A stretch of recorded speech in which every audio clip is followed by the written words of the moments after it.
ம் ம் ம் ஆமாம் டாடிக்கு டாக்டர் டாடிக்கு செக் பண்ணுங்க டாக்டர். ம் ம் ஐயோ டாக்டர்ப்பா டாடி ரொம்ப இரும்புறாங்க டாக்டர். டாக்டர் ஊசி போடுங்க டாக்டர், போடுங்க டாக்டர். ஓகே ஓகேவா டாக்டர்? சரியாயிடுவாங்களா?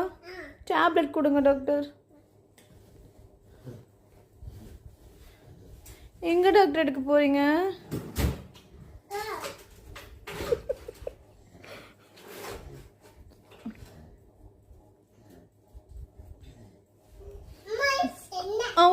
ஊசி போடுங்க. ஏங்க உண்மையிலே நீடல் எடுத்துகிட்டு வராங்க.